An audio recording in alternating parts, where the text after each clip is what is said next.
She looked me dead in the eye and said, "If you're unhappy, the door's right there." And when I voiced concern about her flirting, I simply replied, "Thanks for the reminder." Then I did something she never expected, something that made her feel just how empty that house could be without me. I'm 30, male. My girlfriend, Tara, 28, leaned over the bar, laughing way too hard at something the bartender said. Her hand brushed his arm and stayed there just a second too long. That was the third time tonight.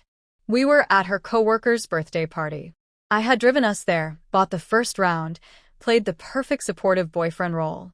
Meanwhile, she gave some stranger that look, the look she used to save for me. When she finally sauntered back to our table, I kept my voice calm. "Hey, can we talk about something?" She didn't even look at me. Still watching the bartender. "What's up?" "The flirting. It's starting to make me uncomfortable." Now she looked at me, one eyebrow raised. "Flirting? I'm just being friendly." "You touched his arm 3 times. Played with your hair. Did the laugh." "The laugh? Seriously, Noelle?" Yeah. "The one you did on our first date, the one you use when you're interested."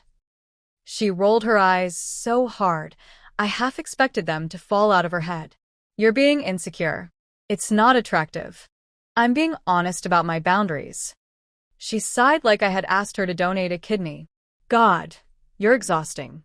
I can't even be nice to people without you making it weird. There's being nice and then there's flirting. You know the difference." She stood up, grabbed her drink, and said it.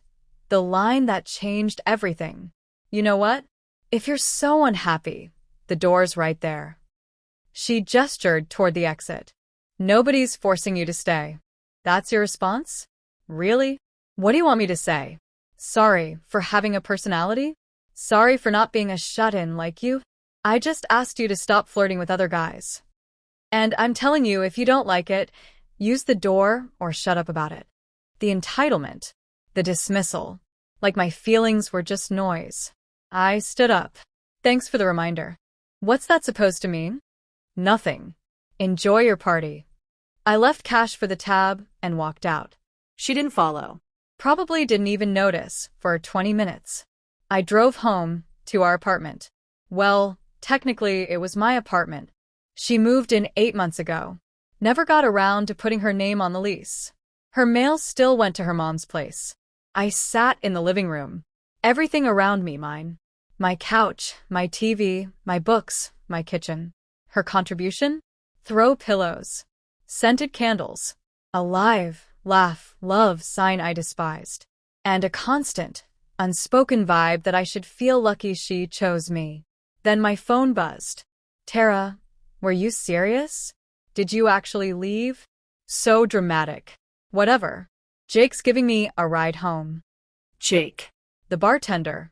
Of course. That text made my decision easy. She was right. The door was right there. And I was going to use it. Just not the way she expected. I started with the basics. Netflix? Changed the password. Electric bill? Still in my name. Scheduled for disconnect in 30 days. Internet? Same. That remote job of hers was about to get a whole lot more remote. Then I grabbed my suitcase. Packed 1 week of clothes, essentials, laptop, documents. Everything I'd need. She thought she had me figured out. Quiet Noelle. Reliable Noelle. Noelle who'd never leave. What she didn't know, I'd just gotten a promotion. One I hadn't told her about because she'd complain I worked too much. My company also offered corporate housing for transfers. So I left her a note on the counter. "You were right. The door was right there. I used it. The apartment's paid through the end of the month. After that, it's your problem or Jake's. Best of luck." I booked a hotel with a corporate card. Slept better than I had in months. Update 1 3 days later. Turn my phone on Monday morning. 73 missed calls. 149 texts. 28 voicemails. The evolution was predictable. Saturday night. "Babe, where are you?" "Jake gave me a ride." "Your car's not here." "This about earlier?" "You're being childish." "Whatever. Fine. Be that way." Sunday morning. "Okay, what the hell? Where's your stuff? This isn't funny." I found your stupid note. Really? Over one conversation? Netflix won't work. Why'd you change the password? That's petty. My show drops tonight. Noelle, please come home. I'm sorry, okay? The apartment feels weird without you. Monday morning. Internet company called.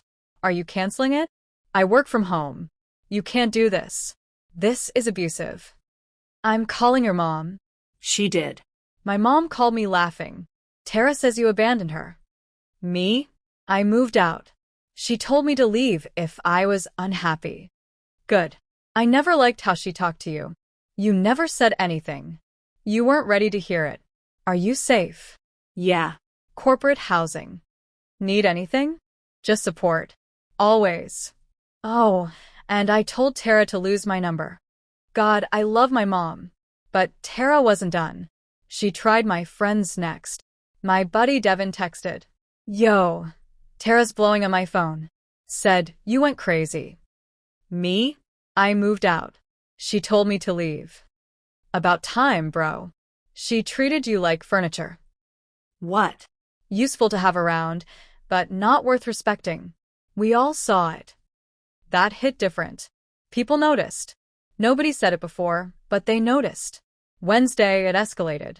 Tara found out where I was staying. She showed up at my office. Receptionist buzzed me. Mr. Brennan, there's a Tara here. Says it's an emergency. Please let her know all communication must go through email. If she refuses to leave, call security. Watched from my window. She made a scene. Security escorted her out. She kicked the glass door on the way out. Later, HR called me in. We had an incident. Someone claiming to be her girlfriend. Ex-girlfriend. She's upset I'm not paying her bills anymore. We'll flag her with security. Let us know if you need anything. Turns out corporate housing comes with real perks, like security that takes harassment seriously. Thursday night, the best part. Tara made a mistake.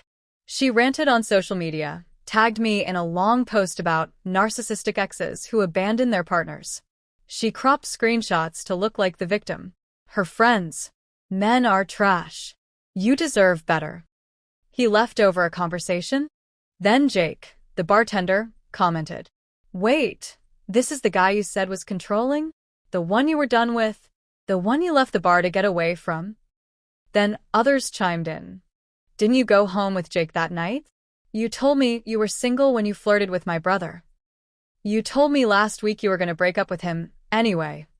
The post was deleted within an hour. But screenshots are forever. Devin sent me the entire thread. Turns out she'd been telling people we were basically broken up for weeks, lining up her options. Jake realized he was just a pawn and dipped. I signed a lease on a new apartment. Small but mine. No throw pillows I hated. No live, laugh, love. No walking on eggshells. The silence? Beautiful. Update 2 weeks later. The downward spiral was deliciously quiet from a distance. Week 1. Love bombing. She brought flowers to corporate housing. Security turned her away. She left a note. I choose you. Come home. I tossed the flowers in a dumpster. Week 2. Desperation. The electric company is threatening disconnect. This is your apartment. It was never mine. You lived there rent-free. Time to adult. I can't afford it alone. Then move. She posted about being abandoned. Devin responded.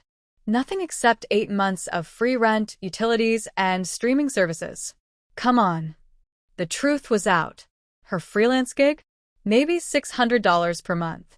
She wasn't a boss babe. She was fully dependent on me, while telling everyone she was self-made. Then came the drunk texts.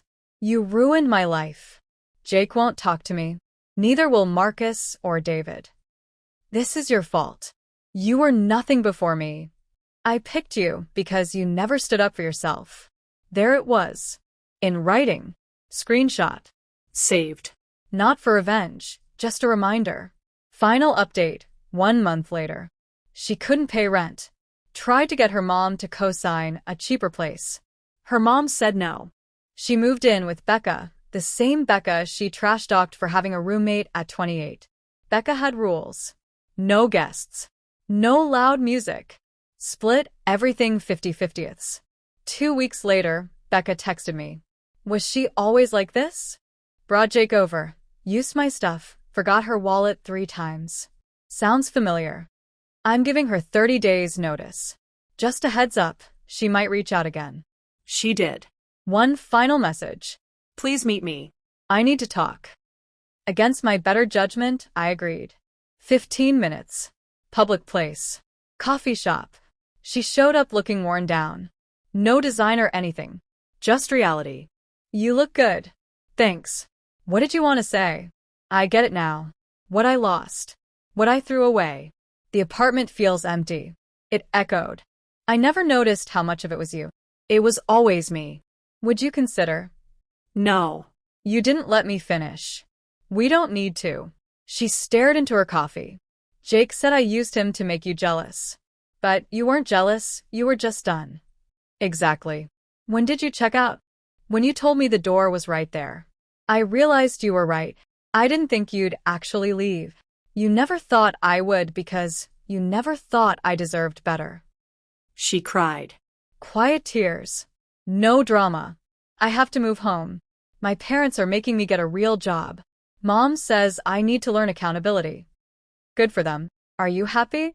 I thought about my peaceful apartment. My raise. My friends. A new beginning. Yeah, I really am. She left without another word. That was 3 months ago. She's working retail. Living with her parents.